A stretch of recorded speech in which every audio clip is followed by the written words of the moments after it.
আমরা যখন গাড়ি কিনবো ঠিক করি, মারুতি গাড়ির নামটাই প্রথম মাথায় আসে। কিন্তু আপনার বন্ধু-বান্ধবরা বলবে, মারুতি নিস না, একদম টিনের ডাব্বা, একটু অ্যাক্সিডেন্ট হলেই গাড়ি পুরো শেষ। সেফটি রেটিংও নেই বললেই চলে। মারুতির কোনো গাড়ি 5 স্টার রেটিং নেই, বেশিরভাগই ওই 2 স্টার বা 3 স্টার, খুব ভালো হলে হয়তো 4 স্টার। সেই জায়গায় টাটা বা মহেন্দ্র গাড়ি নে, অনেক মজবুত হবে, সেফটি রেটিংও 5 স্টার পেয়ে যাবি।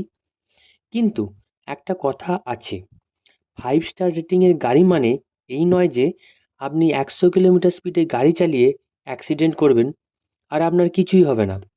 5 স্টার রেটিংটা কিভাবে দেয় তাহলে শুনুন। একটা ছোট্ট জায়গার মধ্যে গাড়িটাকে 60 কিলোমিটার স্পিডে চালিয়ে ধাক্কা মেরে দেখা হয় যে প্যাসেঞ্জাররা কতটা সেফ। আপনি ভাবলেন আপনার 5 স্টার গাড়ি, হাই রোডে 100 কিলোমিটার স্পিডে চালালেও কিছু হবে না। অনেকে তো আবার 110 বা 120-র ওপরেও ড্রাইভ করে। মনে রাখবেন, 100 কিলোমিটার স্পিডে ধাক্কা মারলে গাড়ি 5 স্টারই হোক বা গাড়িতে এয়ারব্যাগ থাকুক না কেন, কোনো কিছুই আপনাকে বাঁচাতে পারবে না। ধরুন আপনি আস্তেই গাড়ি চালাচ্ছেন, কিন্তু সামনে থেকে একজন 100 কিলোমিটার স্পিডে এসে আপনাকে ধাক্কা মেরে দিল। এখানে আপনার কিছুই করার থাকবে না। কিন্তু আপনার স্পিডও যদি 100 কিলোমিটার হতো, তাহলে কত বড় অ্যাক্সিডেন্ট হতে পারতো ভাবুন তো। তাই গাড়ি সবসময় আস্তে চালান। আস্তে চালালে অনেকটা সেফ এবং সিকিউর থাকা যায়।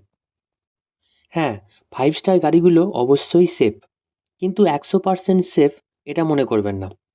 এদিক থেকে মারুতি গাড়ির ওনাররা লাকি, কারণ তারা জানেন যে তাদের গাড়ি অত মজবুত নয়, তাই তারা খুব সাবধানে গাড়ি চালান।